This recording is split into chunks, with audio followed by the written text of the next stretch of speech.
사도신경으로 우리의 신앙을 고백하겠습니다. 전능하사 천지를 만드신 하나님 아버지를 내가 믿사오며 그 외아들 우리 주 예수 그리스도를 믿사오니 이는 성령으로 잉태하사 동정녀 마리아에게 나시고 본디오 빌라도에게 고난을 받으사 십자가에 못 박혀 죽으시고 장사한 지 사흘 만에 죽은 자 가운데서 다시 살아나시며 하늘에 오르사 전능하신 하나님 우편에 앉아 계시다가 저리로서 산 자와 죽은 자를 심판하러 오시리라. 성령을 믿사오며 거룩한 공회와 성도가 서로 교통하는 것과 죄를 사하여 주시는 것과 몸이 다시 사는 것과 영원히 사는 것을 믿사옵나이다. 아멘.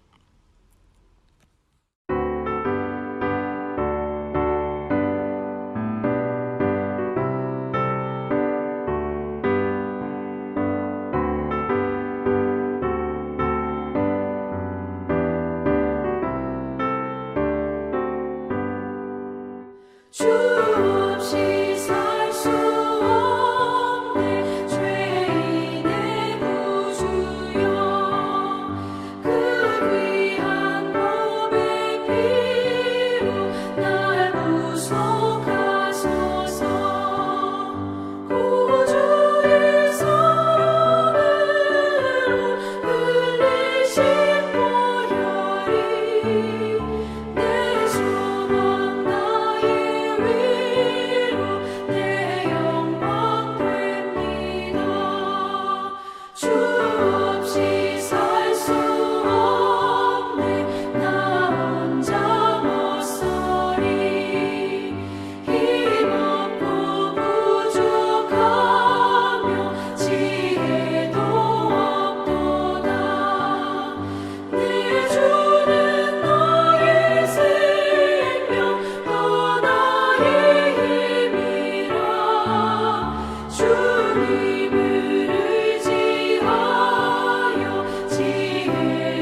오늘 저와 여러분이 함께 나누실 말씀은 창세기 42장 1절에서 8절의 말씀입니다. 제가 봉독하겠습니다. 그때 야곱이 애굽에 곡식이 있음을 보고 아들들에게 이르되 너희는 어찌하여 서로 바라보고만 있느냐. 야곱이 또 이르되 내가 들은즉 저 애굽에 곡식이 있다 하니 너희는 그리로 가서 거기서 우리를 위하여 사오라. 그러면 우리가 살고 죽지 아니하리라 하매 요셉의 형 10사람이 애굽에서 곡식을 사려고 내려갔으나 야곱이 요셉의 아우 베냐민은 그의 형들과 함께 보내지 아니하였으니 이는 그의 생각에 재난이 그에게 미칠까 두려워함이었더라. 이스라엘의 아들들이 양식 사러 간 자 중에 있으니 가나안 땅에 기근이 있음이라. 때에 요셉이 나라의 총리로서 그 땅 모든 백성에게 곡식을 팔더니 요셉의 형들이 와서 그 앞에서 땅에 엎드려 절하매 요셉이 보고 형들인 줄을 아나 모르는 채 하고 엄한 소리로 그들에게 말하여 이르되 너희가 어디서 왔느냐? 그들이 이르되 곡물을 사려고 가나안에서 왔나이다. 요셉은 그의 형들을 알아보았으나 그들은 요셉을 알아보지 못하더라. 아멘. 하나님 아버지와 예수 그리스도 우리 주님으로부터 은혜와 평강이 있으시기를 축원합니다. 오늘 본문은 요셉이 형들과 처음 만나는 내용입니다. 요셉이 애굽의 총리가 된 후 10년 정도 지났습니다. 어렸던 요셉은 이제 청장년이 되었습니다. 8절에 보니까 요셉은 형들을 알아봤지만 형들은 요셉을 알아보지 못했다고 기록합니다. 어렸을 때의 얼굴과 많이 달라졌기도 하고 또 애굽 사람처럼 옷을 입고 꾸몄기 때문에 못 알아보는 것인지도 모르겠습니다. 그러나 그것보다도 당시 애굽의 총리란 절대 권력자이기 때문에 아마도 그 앞에 엎드려서 얼굴을 제대로 쳐다보지도 못했기 때문에 못 알아봤을 것입니다. 사실 창세기의 요셉 스토리는 아주 간단한 흐름을 가지고 있습니다. 아버지의 사랑을 받는 아들이 화려한 채색 옷이 벗겨지고 이유 없이 고난을 당하다가 종국에는 최고의 권력자가 되어서 형제들을 구원한다는 내용입니다. 창세기 저자가 마치 예수 그리스도를 아는 것처럼 주님의 삶을 그대로 옮겨 놓은 것만 같습니다.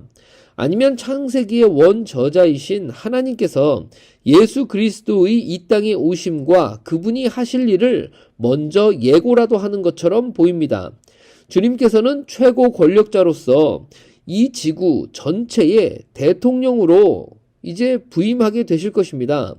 지구의 모습은 지금과는 아주 다른 모습으로 새롭게 될 것이라고 성경은 기록하고 있습니다.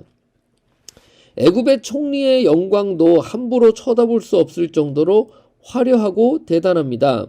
총리가 머리를 들라고 하기 전까지는 고개도 들지 못하는 현격한 신분의 차이가 있습니다.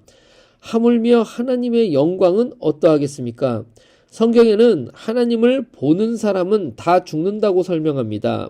가까이 하지 못하는 빛에 거하신다고 가르치십니다. 정결함과 순결의 근원이시기 때문에 아주 미미한 흠도 소멸되고 마는 것입니다. 또한 사람은 스스로는 하나님을 알 수 없다고 했습니다. 하나님께서 스스로를 보이셔야만 사람은 하나님을 알 수도 있고 또 섬길 수도 있습니다. 주님께서는 내가 하나님이 누구신지를 나타내셨다라고 말씀하셨습니다. 주님을 본 사람은 하나님 아버지를 본 것이라고 하셨습니다. 동시에 하나님께서는 우리의 마음에 하나님을 아는 빛을 비추셨다라고 말씀하셨습니다. 그렇기 때문에 저는 하나님을 압니다 라고 말하는 것은 얼마나 기적적인 일인지 모릅니다. 하나님께서 자신을 보여주신 사람 이외에는 하나님을 알 수 있는 사람이 이 세상에는 없습니다. 게다가 저는 하나님을 아버지라고 부릅니다. 이것은 거의 끝난 겁니다. 이건 말이 안 되는 겁니다. 왜냐하면 하나님은 신이신데 신을 자기 아버지라고 부른다라면 자신이 신의 아들이라는 것이잖아요. 하나님께서는 우리가 하나님의 자녀, 창조주의 아들, 절대 권력자의 딸들이라고 말씀하십니다. 그러니 우리의 지위는 그런 지위니까 그만큼의 소양과 실력과 인격을 갖추라고 하시는 것이죠. 하나님께서 저와 여러분을 그렇게 대접하고 계십니다. 그저 일개 노예나 생각 없는 어떤 일꾼이나 어떤 일을 이루시려는 도구 정도로 우리를 여기시는 게 아니라 하나님의 자녀로서 대하십니다. 그러니 우리를 사랑하십니다. 우리의 발을 닦아주시고 우리의 자존감을 세워주시고 옷을 입히시고 등을 두드리시는 그런 아버지로 우리 앞에 나타나십니다. 또 우리는 모두 하나님의 아들 수준으로 가야 하기 때문에 훈련의 레벨이 혹독할 수밖에 없습니다. 하나님께 더 가까이 나아가려고 하면 할수록 더 정결해지고 싶은 욕구는 있는데 그럴 수가 없는 내 현실이 있습니다. 또 더 순수한 마음으로 하나님과 함께 동행하고 싶은 그런 마음은 있는데 도무지 따라주지 않는 내 몸과 내 마음 때문에 슬픈 것이지요. 이런 것들이 하나님을 향한 근심입니다. 이런 근심은 본인의 구원을 이루는 근심입니다. 반면에 세상을 향한 근심은 뼈까지 썩게 되기 마련인 것입니다. 하나님의 섭리란 이 세상의 모든 사건을 다 통틀면 하나님께서 절대 권력 주권자이시다라는 것이 드러나는 것입니다. 살아가면서 확실히 깨닫는 것 한 가지는 내 계획대로는 안 된다는 겁니다.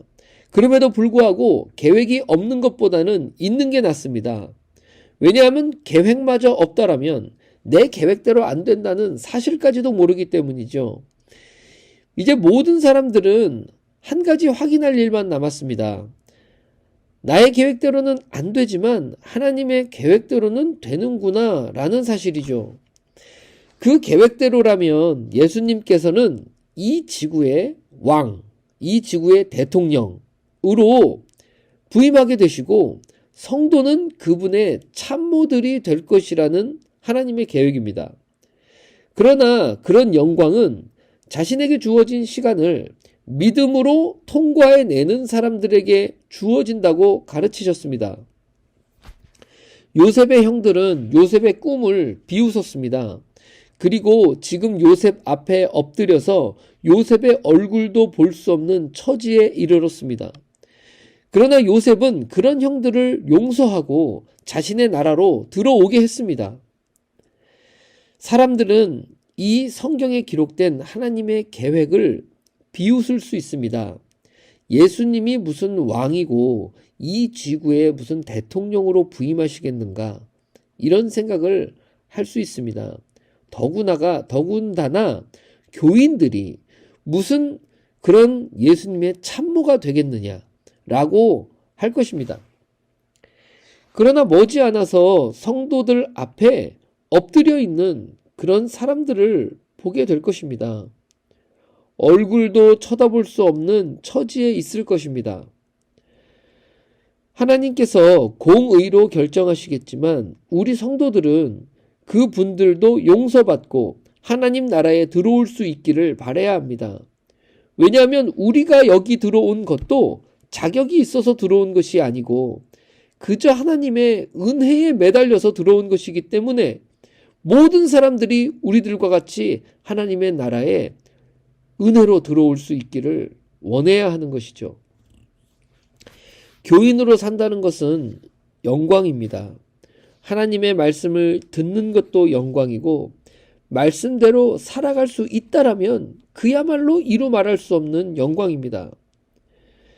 그렇기 때문에 무엇이든지 우리가 우리의 삶 속에서 할 수 있거든 하나님께 최대한 순종하면서 나의 남겨진 시간을 하나님의 영광 가운데 살아갈 수 있기를 간절히 바라고 또 원해야 하는 것입니다. 이처럼 요셉처럼 많은 형제들 그 앞에 또 자신을 비웃고 자신을 버리고 자신에게 고난과 고초와 아픔을 겪게 한 그 장본인들 앞에 요셉이 서 있습니다. 그런 요셉이 하나님의 은혜로 여기까지 왔음을 고백하고 그런 모든 형제들을 용서하고 자신이 누리고 있는 그 영광과 그 어떤 혜택들을 형들과 그 아버지와 또 자기 가족들이 누리기를 원했습니다. 이처럼 우리 성도들은 우리를 힘들게 하고 또 우리에게 고초를 겪게 하고 우리를 아프게 하고 또 비웃는 그런 많은 분들에게 용서를 베풀고 그분들도 하나님의 은혜에 닿을 수 있도록 원해야 하는 것이겠죠. 그러므로 남겨져 있는 자신의 시간들을 계수하시면서 하나님의 영광에 동참하여 하나님의 마음으로 이 세상을 바라보시고 그 기쁨과 그 약속 가운데 살아가실 수 있는 저와 여러분이 되기를 주님의 이름으로 축원합니다. 기도하겠습니다. 좋으신 우리 하나님 아버지 감사합니다.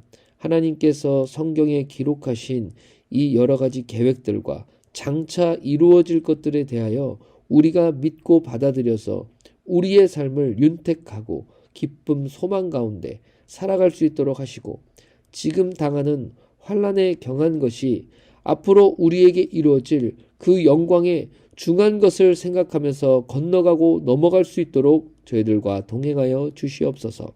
모든 걸 주께 다 의지하고 살아계신 예수님 이름으로 기도하옵나이다. 아멘. 하늘에 계신 우리 아버지여, 이름이 거룩히 여김을 받으시오며 나라가 임하시오며 뜻이 하늘에서 이루어진 것 같이 땅에서도 이루어지이다. 오늘 우리에게 일용할 양식을 주시옵고 우리가 우리에게 죄 지은 자를 사하여 준 것 같이 우리 죄를 사하여 주시옵고 우리를 시험에 들게 하지 마시옵고 다만 악에서 구하옵소서. 나라와 권세와 영광이 아버지께 영원히 있사옵나이다. 아멘.